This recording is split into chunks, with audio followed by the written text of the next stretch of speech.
Hello students, welcome to our channel solution pharmacy. तो जैसा आप जानते हैं हम लोग मेडिसिनल केमिस्ट्री पढ़ रहे हैं। बी फार्मा 5th सेमेस्टर का यूनिट 1 हम कंप्लीट कर चुके हैं।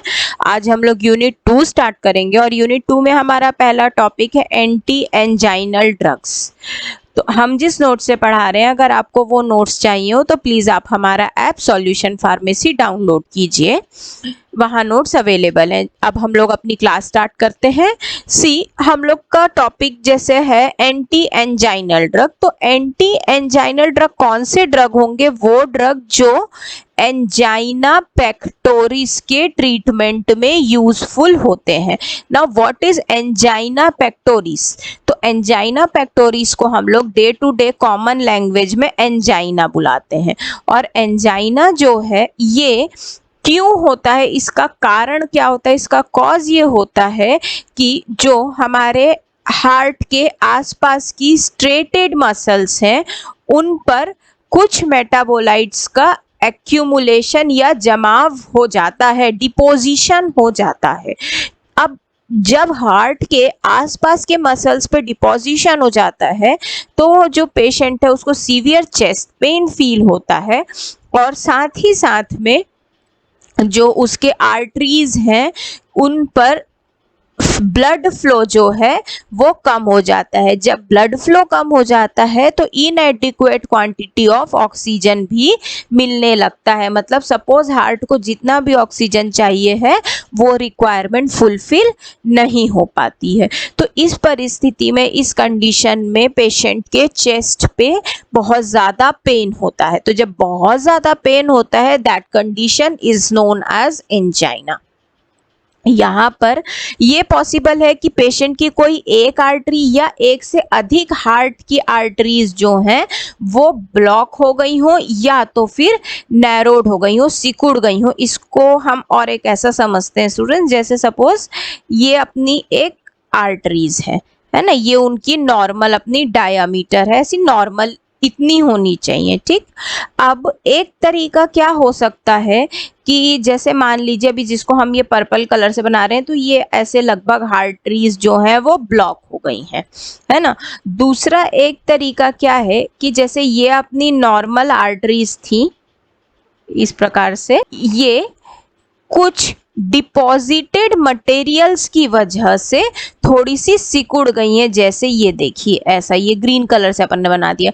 अब हार्ट को जितना ऑक्सीजन, जितना ब्लड इस पाइप के थ्रू जाके जनरल कंडीशन में मिलने वाला था, जैसे कि अभी हम डार्क ग्रीन से बना रहे हैं तो यहाँ देखिए ये यहाँ ही रुक जाएगा, आगे तक नहीं जाएगा। दूसरा इस केस में क्या होगा, आधा आधा आधा आधा जाएगा, जितनी जरूरत है उससे कम कम कम कम जाएगा।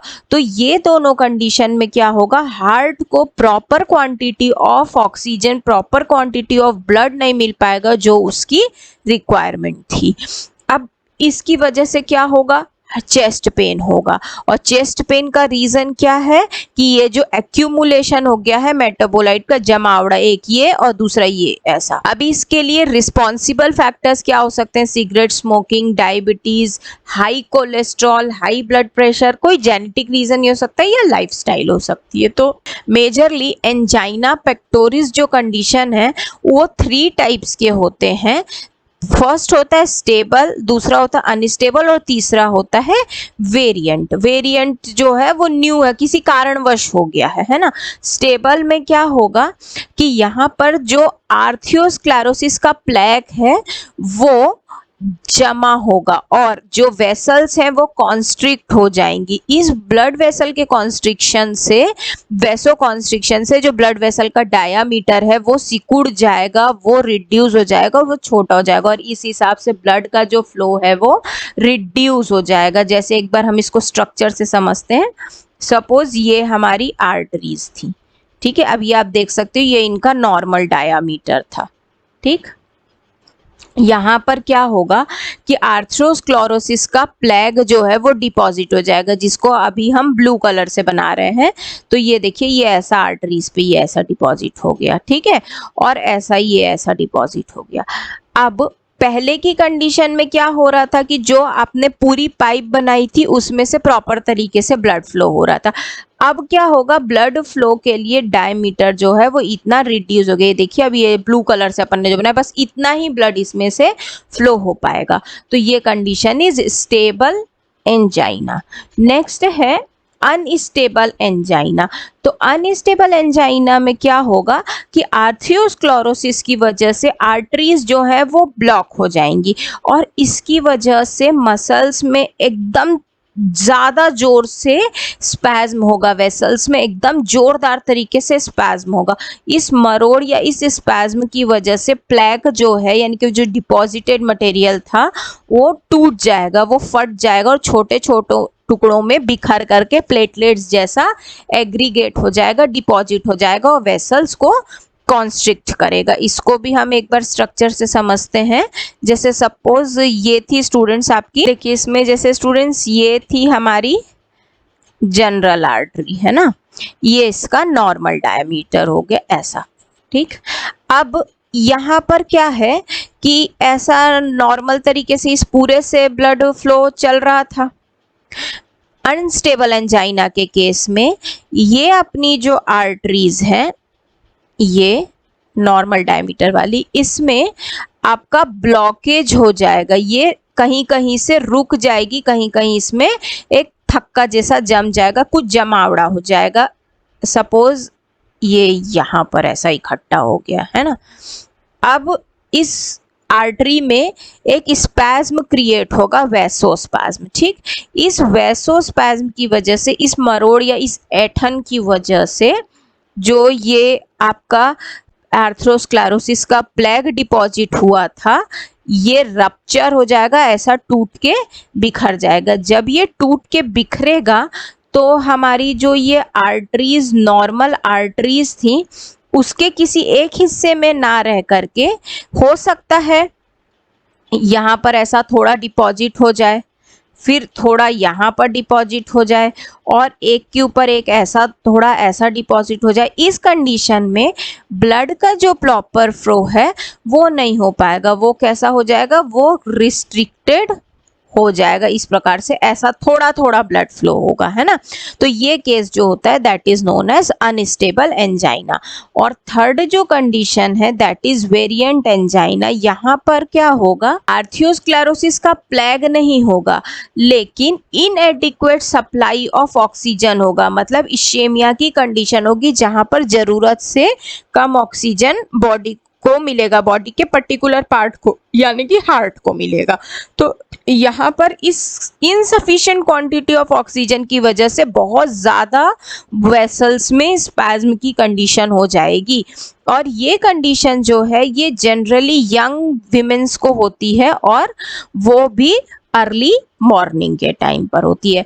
मतलब एकदम जो सफिशिएंट ऑक्सीजन रिक्वायरमेंट है वो फुलफिल नहीं हो पाएगी, बट यहाँ पर प्लेग नहीं होगा। जैसे सपोज ये नॉर्मल आर्टरीज हैं, ऐसा प्रॉपर तरीके से अपना ब्लड फ्लो चल रहा है, but in case of variant angina इसमें कोई आपको पहले दोनों केसेस की तरह तो डिपोजिशन नहीं दिखेगा, कोई डिपोजिशन नहीं दिखेगा। स्टिल जो सफिशिएंट क्वांटिटी ऑफ ऑक्सीजन है वो ऐसा रिड्यूस जाएगा, बहुत कम क्वांटिटी में ऑक्सीजन जाएगा। तो ये जो ब्लड वेसल थी ऐसी, इसमें एक स्पैज्म, एक ट्विस्टिंग, एक ऐठन जैसी फील होगी, एक स्ट्रेन जैसा फील होगा।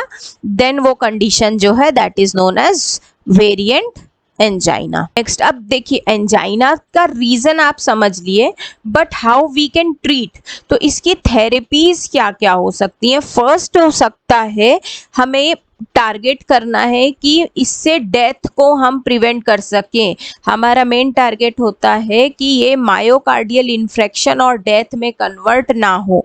इसके लिए हम लोग एंटी प्लेटलेट ड्रग्स यूज़ करते हैं और ऐसे एजेंट्स यूज़ करते हैं जो लिपिड को थोड़ा कम कर सके। क्यों? क्योंकि जो आर्थ्रोस्क्लेरोसिस का जो प्लेग बनता है वो हाई कोलेस्ट्रॉल लिपिड्स इनकी वजह से ही बनता है।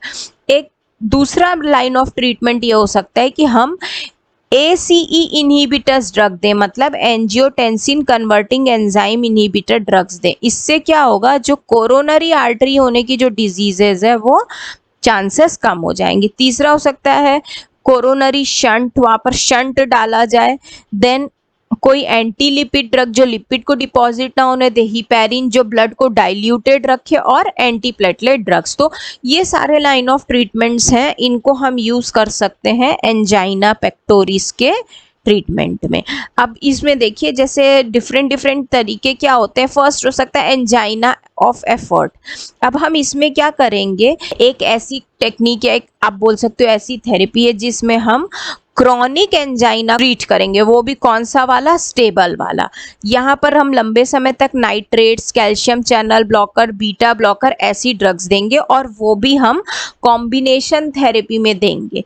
इंडिविजुअल ड्रग से ज़्यादा इफेक्टिव इस कंडीशन में कॉम्बिनेशन थेरेपी होती है। नेक्स्ट हो गया जब हमें कंडीशन पता है कि वैसोस्पैज्मेटिक एंजाइना, वेसल्स पे बहुत ज़्यादा स्पैज्म की कंडीशन है, वो कंडीशन में हम लोग क्या करेंगे, हम लोग नाइट्रेट्स और कैल्शियम चैनल ब्लॉकर ड्रग्स देंगे। इन ड्रग्स का काम क्या होगा, जो एकदम से बॉडी में इशेमिक कंडीशन डेवलप होती है, यानी इनएडिक्वेट क्वांटिटी ऑफ ऑक्सीजन की जो कंडीशन डेवलप होती है, उसको हम प्रिवेंट कर सकते हैं।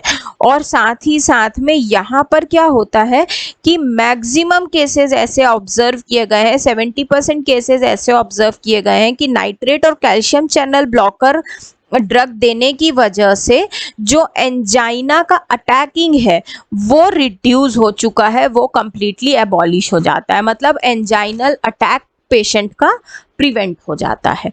नेक्स्ट जो कंडीशन है that is for unstable and acute coronary, है ना।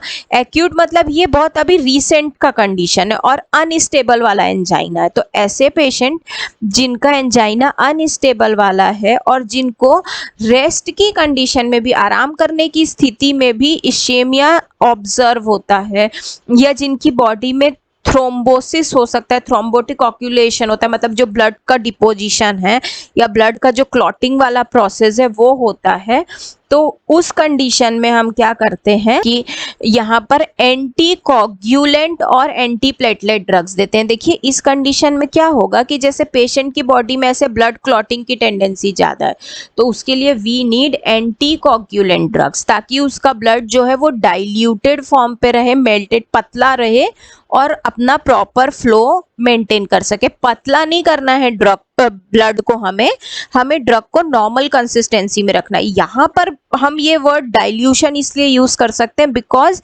यहाँ पर पेशेंट का जो ब्लड है वो ऑलरेडी क्लॉट बनाने की टेंडेंसी में रहता है, इसलिए।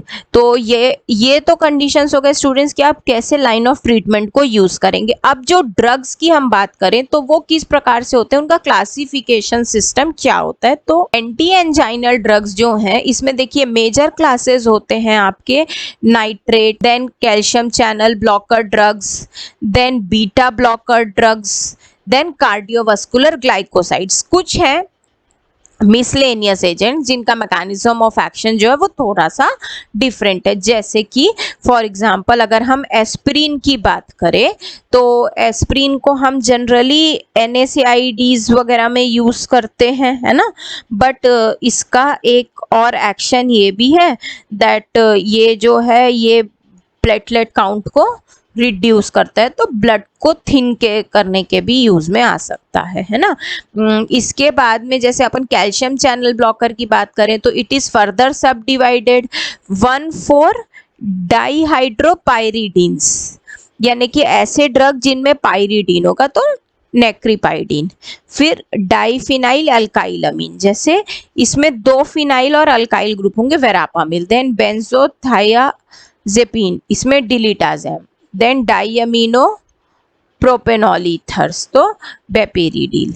ठीक है, नेक्स्ट है क्लासिफिकेशन सिस्टम में आपका कार्डियोवास्कुलर ग्लाइकोसाइड्स। इनका ओरिजिन जो है वो ग्लाइकोसाइडल सोर्स है, एज इन प्लांट सोर्सेज है, जैसे डिजॉक्सिन, डिजिटॉक्सिन जो डिजिटैलिस नाम के प्लांट से ऑब्टेन किए जाते हैं। Then beta adrenergic blocking drug यानी beta blocker drug, propranolol, atenolol, ये जो हम पहले भी पढ़ चुके हैं बीटा ब्लॉकर में वो ड्रग्स। नेक्स्ट है आपका नाइट्राइट्स एंड नाइट्रेट्स। तो इसके एग्जांपल कह सकते हैं अमाइल नाइट्राइल और नाइट्रोग्लिसरीन। तो ये थे students classification system anti anginal drugs का।